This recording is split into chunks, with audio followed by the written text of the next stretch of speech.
Hello everyone, welcome to our classes. आज की video में हम डिस्कस करने वाले हैं पावर शेयरिंग। जो क्लास 10th का सिविक्स का फर्स्ट चैप्टर है उसको डिस्कस करेंगे। वन शॉट वीडियो होने वाला है। तो चलिए देख लेते हैं टॉपिक्स क्या हमको पढ़ने हैं इस चैप्टर में। तो हमको पढ़ना है इस चैप्टर में स्टोरी ऑफ बेल्जियम। हमको स्टोरी ऑफ बेल्जियम पढ़ना है, स्टोरी ऑफ श्रीलंका, और श्रीलंका में किस तरीके से मेजोरिटिज्म का आता है, कंसेप्ट आता है, उसको देखेंगे। और किस प्रकार से बेल्जियम में एकोडोमेशन होता है उसको देखेंगे। और पावर शेयरिंग डिज़ायरेबल क्यों है उसको देखने वाले हैं। और पावर शेयरिंग आप किस तरीके से कर सकते हैं उसको देखने वाले हैं। ठीक है, so let's start our chapter by the story of Belgium. तो बेल्जियम क्या है? सबसे पहले अगर मैं बात करूँ तो बेल्जियम क्या है, एक छोटा सा कंट्री है। कहाँ पर? वेस्टर्न यूरोप में। वेस्टर्न यूरोप का एक छोटा सा कंट्री है जिसकी पॉपुलेशन अप्रॉक्स क्या है, लगभग half of the Haryana population है। मतलब हरियाणा के पॉपुलेशन का हाफ है आपका बेल्जियम का पॉपुलेशन।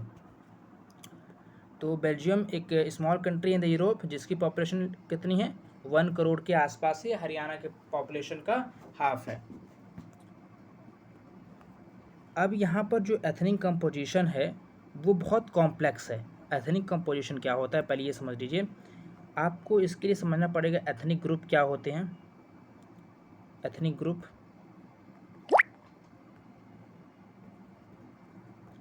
देखिए, कोई भी एक ग्रुप ऑफ पीपुल जिनके बीच में कोई एक कॉमन रिलेशनशिप होता है उसे कहते हैं एथनिक ग्रुप। अब वो कॉमन रिलेशनशिप हो सकता है कल्चर के माध्यम से, लैंग्वेज के माध्यम से, ट्रेडिशन के माध्यम से, ये एटेक्सरा। तो कोई भी एक ग्रुप ऑफ पीपुल जो आपस में कनेक्टेड हों या उनके बीच में कोई कॉमन रिलेशनशिप हो उसे कहते हैं एथनिक ग्रुप। और वो कॉमन रिलेशनशिप हो सकता है कल्चर के माध्यम से, लैंग्वेज के माध्यम से और ट्रेडिशन के माध्यम से।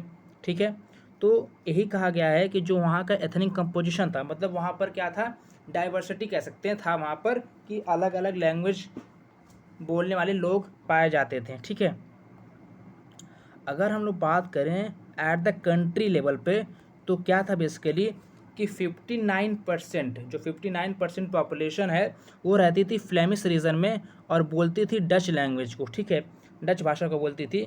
और बाकी के जो 40% है वो रहते थे वलेनिया रीजन में और बोलते थे फ्रेंच भाषा।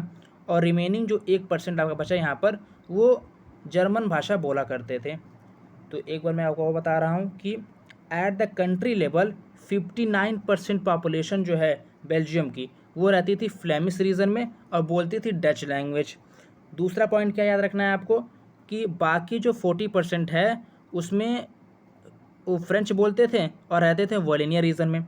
और जो 1% बचे वो जर्मन भाषा बोला करते थे। अगर हम इसी को देखें हम लोग ब्रुसेल लेवल पे, या कहें कि बेल्जियम की जो कैपिटल थी उस समय, अगर उस पर देखें तो ये क्या कहता है कि 80% जो पॉपुलेशन है, जो 80% पॉपुलेशन है वो क्या थी, फ्रेंच बोलती थी और 20% डच बोला करती थी। तो हमने यहाँ से क्या देखा कि कंट्री लेवल पे डच जो हैं वो मेजॉरिटी में हैं। ठीक है, लेकिन ब्रुसेल लेवल पे क्या है, ये माइनॉरिटी में है। कौन? डच। ठीक है, नाउ अब देखते हैं वहाँ प्रॉब्लम क्या आती है। अब ये डच वाले इतना परेशान या सिविल वाले ऐसा कंडीशन वहाँ क्यों बनता है उसको देखते हैं। अब देखिए, डच वालों को ये लगता है कि जो फ्रेंच स्पीकिंग कम्युनिटी है थोड़ा अमीर है या ज़्यादा पावरफुल है। ये बात भी सही थी कि जो फ्रेंच कम्युनिटी थी वो रिच थी और पावरफुल थी। और लेकिन इस पर डच वाले कहते क्या हैं कि कोई भी अगर गवर्नमेंट एजुकेशनल पॉलिसी ला रही है, कोई इकोनॉमिक डेवलपमेंट कर रही है, तो उसका ज़्यादा से ज़्यादा फ़ायदा कौन उठा रहा है? फ्रेंच वाले उठा रहे हैं। ऐसा किसका कहना था? डच वालों का, डच स्पीकिंग पीपल्स का, जो बेल्जियम में रह रहे थे। ठीक है, तो यही जो टेंशन है, ये जो कन्फ्लिक्ट है डच और फ्रेंच के बीच में बहुत ज़्यादा बढ़ जाती है 1950 और 1960 के बीच में। ठीक है, 1950 और 1960 के बीच में बहुत ज़्यादा प्रॉब्लम बढ़ जाती है। ठीक, अब हम लोग इस स्टोरी को थोड़ा यहाँ पर स्टॉप करेंगे और आते हैं श्रीलंका की स्टोरी पर। अभी हम लोग देखने वाले हैं कि अभी हम देखेंगे कि बेल्जियम की गवर्नमेंट ने यहाँ से क्या इस प्रॉब्लम का सलूशन किया या क्या स्टेप लिए, उसको भी देखेंगे हम लोग। लेकिन उससे पहले देखेंगे हम लोग स्टोरी ऑफ श्रीलंका। श्रीलंका की स्टोरी देखते हैं हम लोग। श्रीलंका जो है एक आइलैंड नेशन है। क्या है? आइलैंड नेशन है, ठीक है।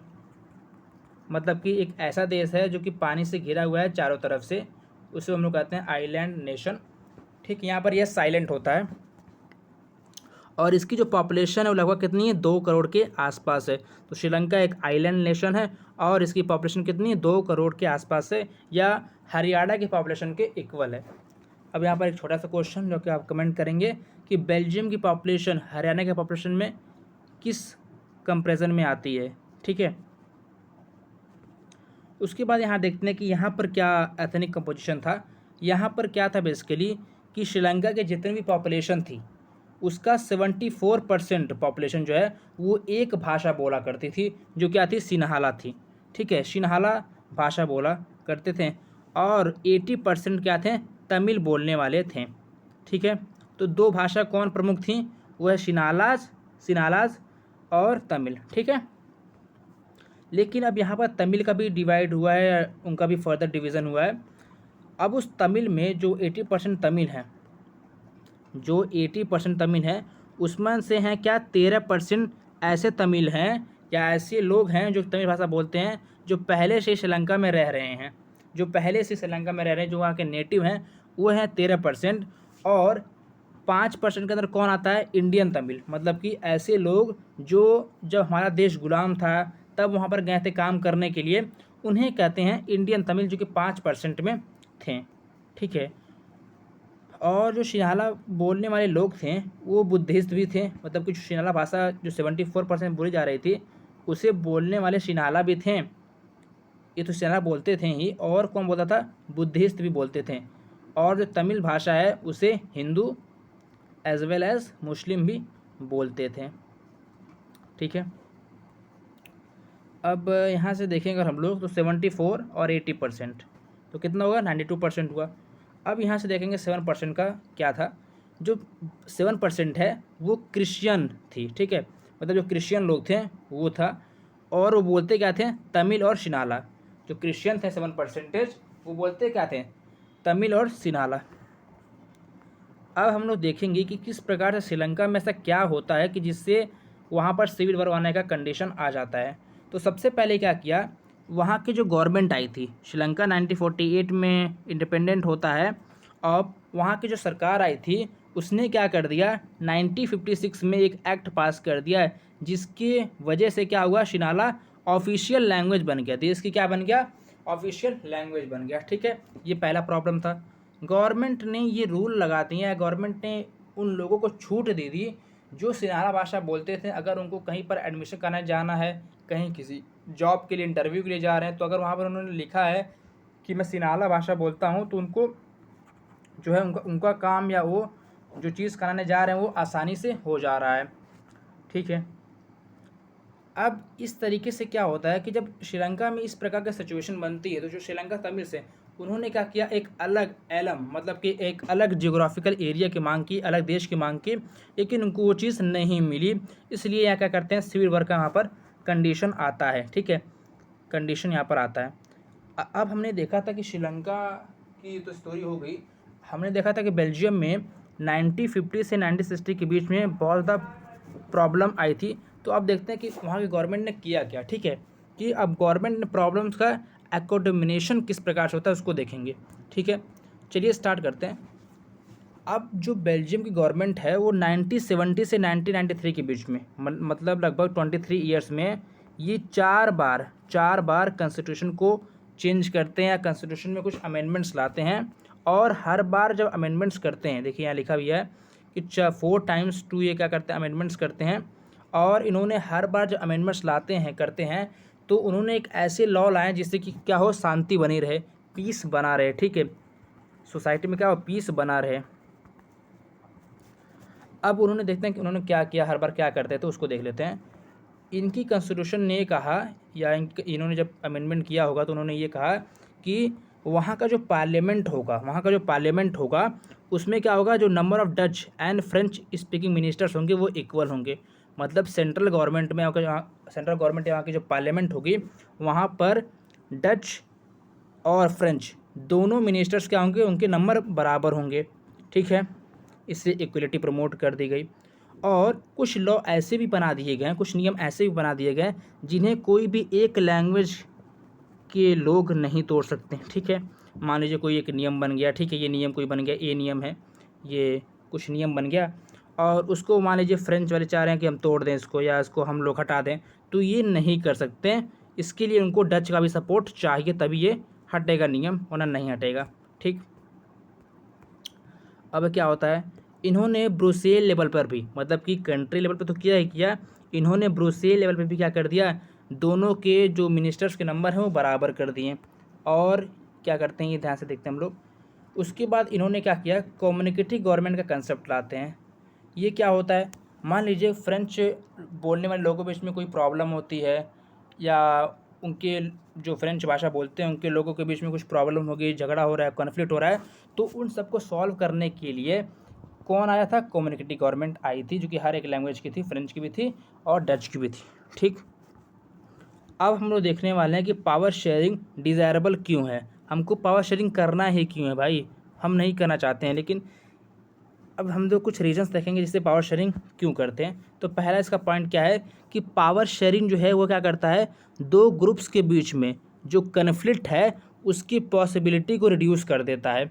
दो ग्रुप्स के बीच में जो कन्फ्लिक्ट होने वाला है या होने हो सकता है उसकी पॉसिबिलिटी को रिड्यूस कर देता है। ठीक, और पावर शेयरिंग से क्या होता है, इक्वलिटी आती है, जिससे क्या होगा, डेमोक्रेसी का जो रूल है वो बना रहेगा। ठीक है, ये कुछ कारण होते हैं। अब हम लोग भाई पावर शेयरिंग करेंगे कैसे, तरीके क्या हैं पावर शेयरिंग के वो देखते हैं। तो कुछ पहला होता है आपका पावर को शेयर करने का, वो है हॉरिजॉन्टल डिस्ट्रीब्यूशन ऑफ पावर। इसका मतलब ये होता है कि आप लोग जो पावर है उसे गवर्नमेंट के डिफरेंट ऑर्गन्स में क्या करेंगे, डिवाइड कर देंगे। फॉर एग्ज़ाम्पल तीन ऑर्गन्स हैं आपके, लेजिस्लेटिव, एग्जीक्यूटिव एंड जुडिशरी। ये कौन होते हैं, जो नियम बनाते हैं, ये कौन है जो पास करते हैं उसको, और ये कौन है जो कि जुडिशियल रिव्यू या जस्टिस का काम करते हैं। ठीक है, ओके। फिर उसके बाद आता है आपका वर्टिकल डिस्ट्रीब्यूशन ऑफ पावर, जिसको आप लोग फेडरल गवर्नमेंट भी कहते हैं, और इसको हम लोग पढ़ने वाले थोड़ा सा और डीप में सेकंड चैप्टर में, जो कि है आपका फेडरलिज्म। ठीक है, इसमें पढ़ने वाले बहुत ज़्यादा डीप से। अब हम लोग देखेंगे कि वर्टिकल डिस्ट्रीब्यूशन ऑफ पावर होता क्या है। इसमें हम लोग क्या करते हैं, पावर को क्या करेंगे, जो डिफरेंट गवर्नमेंट्स होती हैं उनमें डिवाइड कर देंगे, सेंट्रल में, स्टेट में और लोकल में। ठीक है, उसके बाद क्या करते हैं हम लोग, पावर को आप लोग और बहुत से तरीक़ों से शेयर कर सकते हैं, जैसे कि pressure group, for example FCCI। ठीक, और आप चाहें तो कोलिशन गवर्नमेंट भी बना के आप लोग क्या कर सकते हैं, पावर को शेयर कर सकते हैं। ये जो टॉपिक है इस पर एक अलग ही क्वेश्चन बनता है बोर्ड में, एक अलग पैटर्न में बनता है, जिसका मैं अलग से ही वीडियो बनाने वाला हूँ। तो इसको हम लोग अलग टॉपिक में अलग वीडियो में इसे कवर अप करेंगे। तो अगर आपको इस चैप्टर समझ में आया हो तो चैप्टर वीडियो को लाइक करें, चैनल को सब्सक्राइब करें। Thank you for watching this video.